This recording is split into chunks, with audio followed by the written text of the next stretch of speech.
नमस्ते साथीहरू, धेरै पछि म युट्युबमा एउटा भिडियो लिएर आएको छु। खासमा भिडियो लिएर आउनुको कारण चाहिँ मेरो धेरै साथीहरूले इष्टमित्रहरूले चाहिँ प्रकाश सर मेरो ल्यापटप कम्प्युटर एकदम ह्याङ हुन्छ, स्लो हुन्छ, इभन नयाँ ल्यापटप ल्यायो ह्याङ हुन्छ, काम गर्न एकदम गाह्रो भइरहेछ। यस सम्बन्धी भिडियो कम्प्युटरलाई कसरी फास्ट बनाउने, ल्यापटपलाई कसरी फास्ट बनाउने यस सम्बन्धी एउटा भिडियो बनाएर हालिदिनु न, सजिलो हुने थियो, तपाईँलाई घरिघरि डिस्टर्ब पनि गर्ने थिएनौ भनेर भन्नुभएको कारणले मैले आफ्नो कम्प्युटरलाई या ल्यापटपलाई कसरी फास्ट गर्ने भनेर एउटा सामान्य भिडियो बनाएको छु, सरल भाषामा नेपालीहरूलाई एकदम बुझ्न पनि सजिलो तरिकाले। त्यस पछाडि म अर्को इङ्ग्लिस भिडियो बनाउने छु जो इङ्ग्लिस युजरहरूको लागि।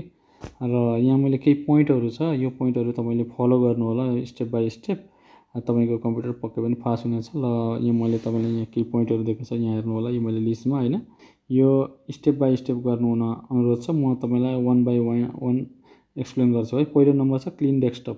क्लिन डेस्कटप भनेको यो तपाईँको कम्प्युटर स्क्रिन, यसमा अनावश्यक फोटो या भिडियो या अरू फाइलहरू सेभ गरेर नराख्नु होला, यसले चाहिँ कम्प्युटर ह्याङ गर्ने गर्छ। अनि अर्को छ %10% होइन, त्यो %10% यो चाहिँ तपाईँले कन्ट्रोल+R गरेर रनमा गएर चाहिँ कन्ट्रोल+R त्यसपछि रन आउँछ। अनि त्यसमा चाहिँ तपाईँले यो %10% लेखेर र ओके गरिदिनु होला। अनि तपाईँको जति पनि अनावश्यक फाइलहरू हुन्छ तपाईँलाई थाहा नभए त्यहाँ सेभ भएको या भाइरसहरू, त्यो चाहिँ यो गरेपछि यहाँ सो गर्छ है त। सो गरेपछि त्यो तपाईँले सबैलाई डिलिट गरिदिनु होला, यो डिलिट गरिदिनु होला। मैले डिलिट गरिरहेको हुनाले यसमा खासै फाइलहरू छैन, र पनि मैले तपाईँलाई यो डिलिट गरेर देखाउँछु है त। कुनै चाहिँ फाइल ओपन छ भने त्यो डिलिट हुँदैन, तर जति पनि अनावश्यकहरू छन् तपाईँको जुन युज हुँदैन त्यो चाहिँ तपाईँले डिलिट गर्न सक्नुहुन्छ। यसमा एउटा डिलिट भयो नि, यसलाई मैले छोडिदिएँ है त। त्यस पछाडि अर्को अप्सन छ हेर्नु है त, टेम्प कन्ट्रोल+R गरेपछि रन ओपन हुन्छ, रनमा गएर अहिलेको जस्तै टेम्प लेखेर सर्च गर्नु होला यसमा है त, टेम्प अनि ओके गरिदिनु होला।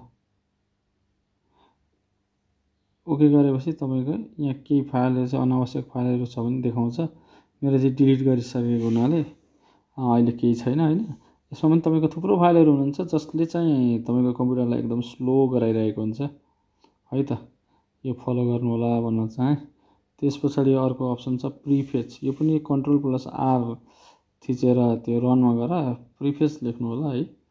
प्रिफेच लेखेपछि ओके गरिदिनु होला, जस्तो मैले यहाँ लेखेँ हेर्नु है त, प्रिफेचदेखि ओके प्रेस गरेँ है त।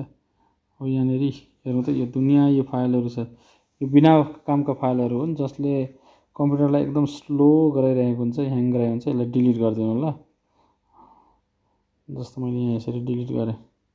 कुनै डिलिट हुँदैन, त्यसलाई स्किप गरिदिएर तपाईँ यसलाई क्लोज गरिदिनु होला है त। ल अर्को अप्सन छ एमएस कन्फिग, यो पनि तपाईँले त्यही हो सिस्टम, त्यही हो, उसमा गएर सर्च गर्ने। जस्तो यहाँ हेर्नु एमएस कन्फिग, तपाईँलाई म यहाँ गरेर देखाउँछु।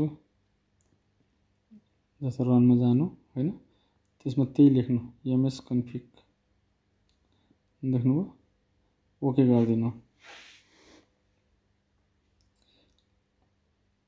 ठिक छ, यहाँनिर चाहिँ तपाईँको उसमा कुन ब्याकग्राउन्डमा रनिङ गरिरहेछ, स्टार्टअप तपाईँको ल्यापटप ओपन हुने साथ कुन एप्लिकेसनहरू स्टार्टअप हुन्छ त्योहरू हुन्छ। त्यसलाई तपाईँले जुन तपाईँलाई चाहिँदैन अनावश्यक छ त्यसलाई चाहिँ तपाईँले इन गरिदिन सक्नुहुन्छ, डिसेबल गरिदिन सक्नुहुन्छ है त। जस्तो म यहाँ गरेर देखाउँदैछु हेर्नु, डिसेबल, यसलाई जुन चाहिँदैन नि तपाईँले डिसेबल गरिदिन सक्नुहुन्छ। यहाँ घुम्दै चाहिँ एकछिन पर्खिनु होला है त, अनि ओके गरिदिनु होला। त्यस पछाडि अर्को अप्सन छ रिग्रेट, REGEDIT, यो लेखेर यो पनि रनमा गएर सर्च गर्नु होला है त। यसलाई टाइप गरेर REGEDIT जिट गरेर ओके गरिदिनु होला, जस्तो मैले यहाँ अहिले टाइप गरेर ओके गरेँ। तपाईँको यहाँ हेर्नु है त, अब खुल्दैछ, एकछिन पर्खिनु होला। ओके, यहाँनिर चाहिँ तपाईँले सेटिङ गर्नुपर्ने हुन्छ, जस्तो माउसहरूलाई हेर्नु है त, माउसको चाहिँ त्यो स्पिडहरू हुन्छ त्यसलाई हल्का सेटिङ गरेर गर्न सक्नुहुन्छ। तपाईँले हेर्नु मैले यहाँ गर्दैछु। फर्स्ट छ यसमा करेन्ट युजरमा क्लिक गर्नु होला है त। त्यसपछि कन्ट्रोल प्यानल सिलेक्ट गर्नु होला। जस्तो मैले सिलेक्ट गर्दैछु कन्ट्रोल प्यानल, करेन्ट युजरमा क्लिक गरेर कन्ट्रोल प्यानलमा क्लिक गरेर अनि माउसमा जानु होला है त। अनि यहाँ माउसको चाहिँ तपाईँले यो हुन्छ नि भ्यालु, त्यसलाई चाहिँ 10 बनाइदिनु होला। मैले अलरेडी चेन्ज गरिसकेको छ। तपाईँले यसलाई माउसको भ्यालुलाई चाहिँ 10 बनाइदिनु होला। सायद तपाईँको ल्यापटपमा खोल्दा सायद 40 या अथवा केही यस्तो देखाउँछ, त्यसलाई 10 बनाइदिनु होला है त। भ्यालु 10 तपाईँले यसलाई एडिट गर्न सक्नुहुन्छ है त। मैले यहाँ 10 बनाएको छ, 10 गरिदिनु होला। 10 अब तपाईँकोमा सायद 40 या 50 या 30 देखाएको हुनसक्छ। जस्ट 10 लेखिदिनु होला। मैले दिएको ट्रिकहरू 1 बाई 1 फलो गर्नुहोस् है त। अर्को अप्सन छ डिस्क क्लिनअप। यो एकदम जरुरी छ। तपाईँको डिस्कहरू अनावश्यक फाइलहरू या जम्मा भएर तपाईँको कम्प्युटर स्लो भएको हुनसक्छ, त्यही भएर यो पनि क्लिन गर्नुपर्छ। यसको लागि तपाईँ आफ्नो फाइल एक्सप्लोरर ओपन गर्नु होला है त। त्यसमा तपाईँको माई कम्प्युटर या दिस पिसी भनेर हुन्छ, त्यसलाई क्लिक गरेपछि तपाईँले तपाईँको डिस्कहरू त्यहाँ देख्न सक्नुहुन्छ है त। अनि त्यो डिस्कलाई चाहिँ कसरी क्लिन गर्ने भनेर म सिकाउँछु। त्यसलाई राइट क्लिक गर्नु होला। जस्तो म यो डिस्क सेलेक्ट गरेँ, लोकल डिस्क, जस्तो म तपाईँलाई गरेर देखाउँछु है त। राइट क्लिक, यसमा राइट क्लिक गर्नु होला। त्यहाँपछि प्रोपर्टिजमा क्लिक गर्नु होला। प्रोपर्टिजमा क्लिक गरेपछि तपाईँको डिस्क ओपन हुन्छ र यसको प्रोपर्टिज देखाउँछ। साइडमा त्यहाँ डिस्क क्लिन्स बनाएको हुन्छ, क्लियरेन्स बनाएको हुन्छ, त्यसलाई क्लिनअप बनाएको हुन्छ। त्यसलाई क्लिक गर्नु होला। त्यस पछाडि क्लिन हुन थाल्छ है त। यसलाई क्लिनअप गरेपछि हेर्नु हुँदै अब तपाईँकोमा धेरै यस्तो अनावश्यक फाइलहरू छ भने चाहिँ अलिक टाइम पनि लाग्न सक्छ होइन। नत्र त्यति समय लाग्दैन, छिटै हुन्छ है त। यहाँहरूले यसले क्लिन गरेपछि यहाँसम्मै देखायो के अनावश्यक फाइलहरू, यहाँ टेम्पोरेरी फाइलहरू देखाइरहेछ, कति एमबीको कति जिबीको, यो सबै जुन अनावश्यक फाइलहरू छ तपाईँले टिक गर्दै के अरे त्यसलाई क्लिन गरिदिनु होला है त। क्लिन सिस्टम फाइल सकियो, यसलाई ओके गरिदिनु होला।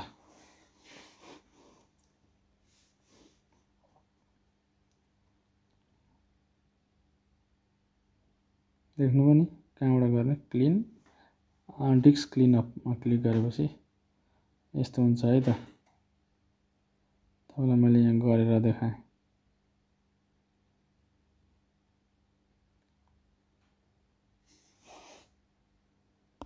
अब अर्को अप्सन छ पावर अप्सन है त।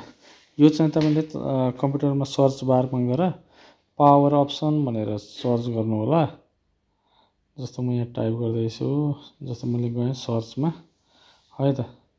तपाईँले आफ्नो कम्प्युटरको सर्चमा गएर चाहिँ यसमा पावर अप्सन भनेर टाइप गर्नु होला। Power option, okay. जस्तो मैले यहाँ पावर अप्सन सर्च र यसलाई यो set power and sleep setting, यसलाई ओपन गर्नु होला, क्लिक गर्नु होला यसमा।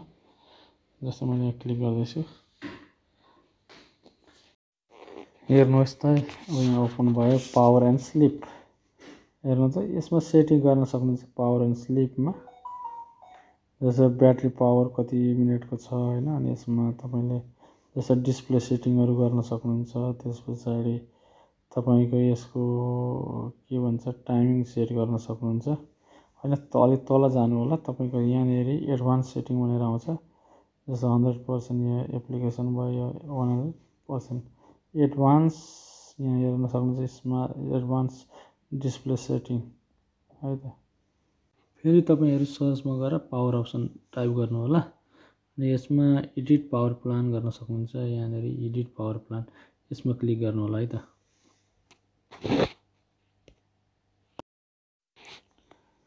त्यस पछाडि यहाँ हेर्न सक्नुहुन्छ तपाईँको पावर प्लान है। मैले ब्यालेन्स रिकमेन्ड, यसमा चेन्ज सेटिङमा गएर चेन्ज एडभान्स पावर सेटिङमा क्लिक गर्न सक्नुहुन्छ होइन।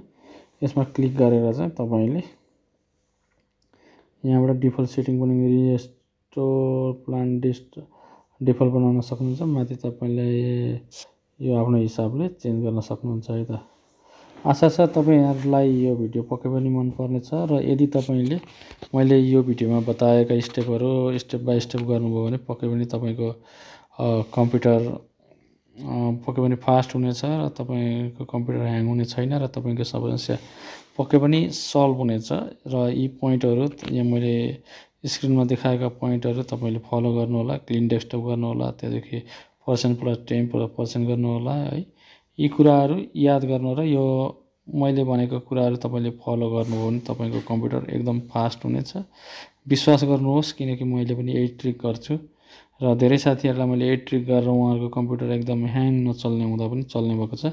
र अन्तमा मैले धेरै पछि भिडियो लिएर आएको छु। यदि यस्तो खालको भिडियोहरू तपाईँ अरू पनि भिडियो चाहनुहुन्छ भने मेरो भिडियोमा तल कमेन्ट गरिदिनु होला र भिडियो पनि सेयर गरिदिनु होला, ताकि धेरैभन्दा धेरै साथीहरूको समस्या समाधान होस्। र मेरो च्यानललाई सब्सक्राइब गर्न नबिर्सिनु होला है त। धन्यवाद।